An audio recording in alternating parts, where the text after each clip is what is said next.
Whoopsie-daisy. Hey everyone, it's me. So this is kind of like the not so pleasant stuff for me with this course. It's pretty much like basically it's the thank you cards for the Christmas presents. No, everyone's like getting them, but handing out the thank you cards is kind of like a chore. Now, saying that really isn't. I mean, that kind of is incorrect. But so today is Monday. 5 days to go before the end of the Christmas holiday break. It's the 13th, basically. So this was just supposed to be a quick video.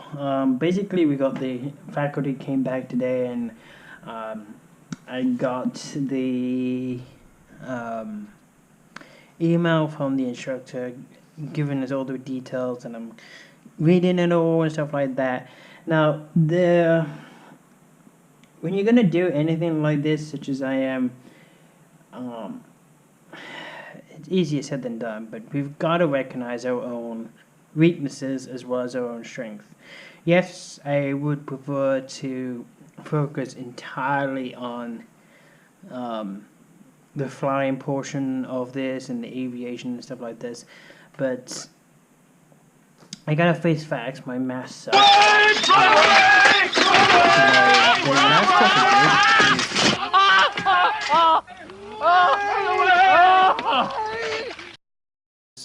fun, maybe too fun, because I sailed past that. That wasn't challenging enough. Going through some of the practice questions I did on the last My Labs thing, and reading all this stuff, I'm like, oh my god, this is apparently the stuff that you have to memorize for intermediate algebra. And to say that it looks daunting is kind of scary. I mean, like, I have an easier time understanding Japanese origami and not origami, but you know what I mean. I mean, it kind of looks like katakana, and yeah. I mean, just perimeter of a square is p equals 4s. 4 sides, yeah, whatever.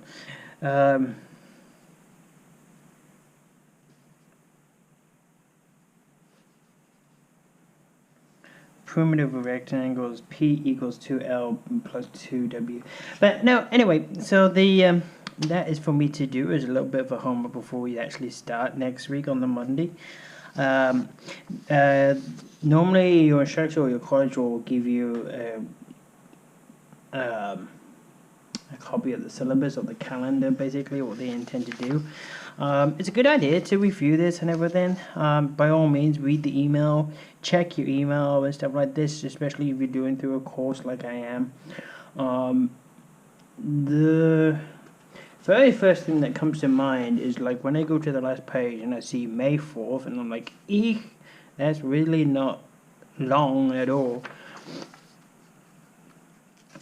Two class lessons a week, with a break on March 9 and 11th for spring break, which kind of seems crazy to me, but yeah, that's that. But it's a good idea so you know what to do, what to prepare yourself. Just like with the aviation, just like with everything else, plan, read, check yourself, make sure you have everything. And I do. I got a new My Labs Plus Code, one that's not been used before. I'm still using the same folder from Math 090, but I've basically changed it for 105. Now this is information. Normally the instructor gives you the details, how to contact them and stuff like that. Gives you information about the course. It's good stuff to read. I mean, I know it's mundane and it gets monotonous, and I got frustrated at the beginning of the fall term, because every course I did handed out this kind of stuff, and it was always the same stuff, and I was just like, can't they just talk to each other and basically go over what's separate for the individual course, not go over the same stuff about counseling and stuff like that. We know that already, but basically it's good because it gives you basic description of the course. It gives you the course objectives, what you hope to achieve and get out of the course. And like, yes, it's this to me is more scarier than the actual flight portions, because it's always been my siblings that have taken maths to a water of the duck's back kind of thing. But the things that you're going to need to pay attention to is the grading and assessment structure, the course grade, attendance policy, textbooks, basically all of it. The policies for everything else. Just like the reading the flight manuals of an aviation, just like you've got to memorize the flight operation manual and stuff like that, and yeah, policies. It's good practice to get into it. Now, the course expectations on any particular course or anything that you're doing, the important part of this is to gain an aspect of how much time you need to work on this and give to this. Now, I know I'm not the sharpest pencil in the box when it comes to math, so it says 2.5 hours spent each week in the classrooms, and then an additional 3 hours at home. Now, I'm going to give myself a little bit more time than that. I'm probably going to spend like 4 or 5 hours, because I know that's what it does for me. But the important aspect I'm trying to get across here is management. Like because I know this is my weakest subject, I need to devote more time to this and more focus to this. Because although passing the ground course is going to get me into a cockpit and get me into a job with them, this math stuff is what's going to keep me in the cockpit. It's not like if I fail maths, I have to either repeat this, or I won't be able to get into maths 130, and that is one of the classes that you have to take to pass the 141 course. So to be able to keep yourself in a cockpit into the plane, you actually have to focus this. Now, it doesn't really matter what your weakest subject is. Like, it could be English, it could be maths, it could be anything to do with the aviation. The fact is that we've all got our weak points, our strengths and weaknesses. It's not the fact that they're impossible. It's just it's a challenge, and we can either become victims of our own challenges, our own roadblocks, or we can do something about it and overcome it. And I choose the latter. I mean, I'm never going to be an accountant, or I'm never going to be a banker, but at least can apply myself to this and try and, I mean, the preview questions I got to do all this, they weren't that particularly hard. Yes, algebra is fairly new to me, but it's not, the content generally is nothing new to me. It's the same, just put in a different way, solved differently. This is the important part, as I was saying, because it helps to manage your time management, which is key to planning and doing everything and setting yourself so you don't run yourself ragged. So I want to allow myself 4 to 5 hours outside of the classroom to be able to focus on the maths.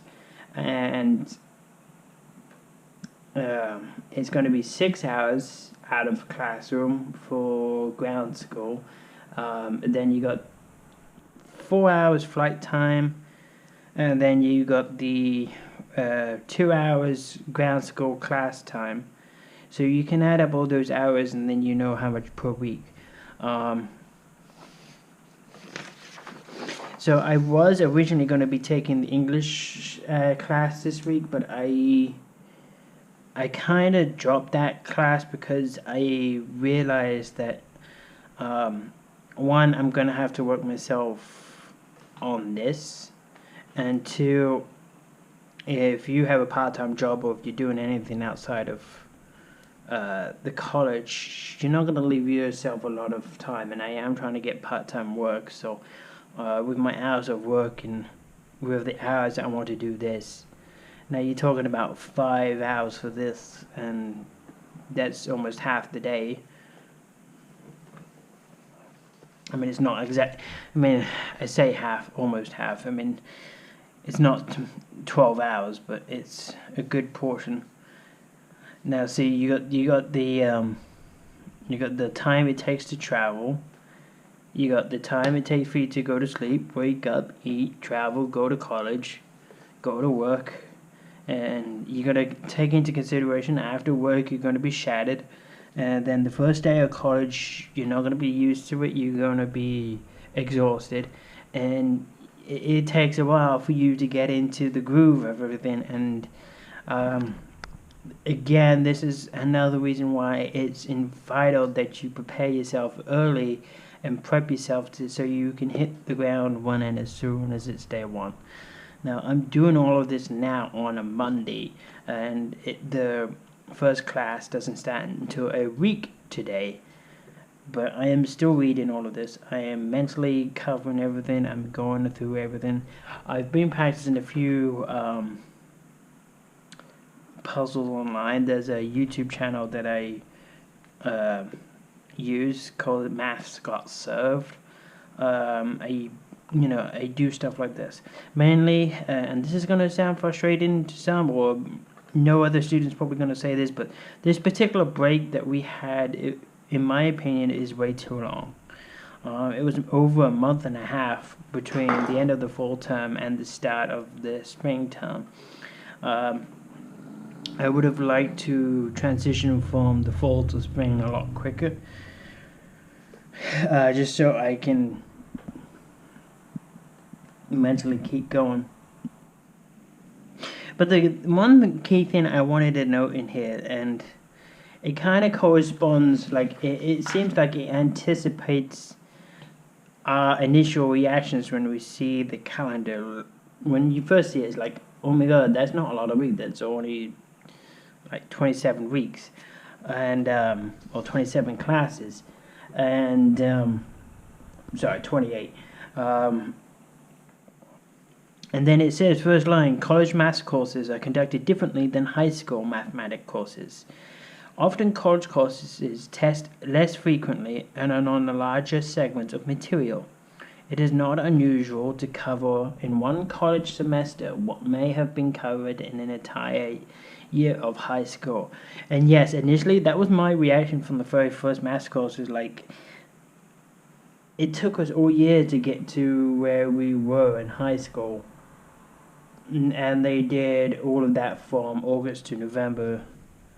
I was kind of impressed by that, to be honest, but yeah. And at the end of the English course, or the 105 English course, my professor was like, this isn't particularly a good college compared to the others. And my reply to that was, the answer to 2 plus 2 is going to be 4, no matter whether if you go to Harvard or Yale or if you go to here.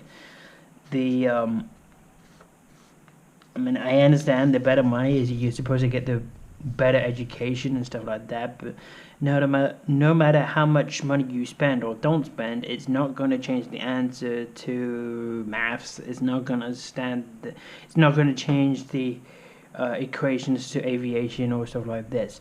It makes no sense spending so much money on a 4-year college course when you're going to get exactly the same answers, same material as you would no matter where you were. And don't forget, with aviation, as soon as you get into the career, the better, because then you have seniority. Now, this is really, it's easy to forget all about this. I kind of did, because my focus is on the maths, and of course you're going to be all excited to get going and start doing. It's exciting, of course it is. It's something that we want. My Christmas wasn't on December 25th. It's going to be on January 23rd when I go flying again. But you can't lose focus of our Achilles heels, and this is mine. It's always been mine. But you've got to think positively. No matter what, the opposite is equally true. If this is the worst subject, the subject that I'm worse at, I can easily focus and turn it around and make it one of my best by just giving myself a little more time, a little more breathing room, and you do accordingly. Show good organization skills. Show, by doing this, by identifying the areas that you're weak in, it shows and proves that you have good self-command abilities. Like, you can take responsibility for yourself, which is one of the key features of being command. It goes towards a lot of things, to be honest. So, although maths is important, and also English is important, I dropped the English because I know myself, with the hours of the flight school, with the hours of the ground school and online ground school, the hours that they told us that we're going to be spending at least 6 hours a week on home, and then let's just stick with what it says in here, 3 hours for this particular homework, plus everything else, and then everything else you do in between, like eat, sleep, and showers and stuff like that. Time management skills is going to be key. So, knowing myself, I slow down a little bit. I drop the English class because I know myself that the maths is going to take a little bit longer for me. So, it's not that I can't do it. It's going to take a little bit longer for it to slow down and speed my mind up again. Alright guys, so I will catch you later. I'll upload this and probably put it live tomorrow. There is another video scheduled to come out on Friday. So I will catch you next time. You can teach monkeys to fly better than that.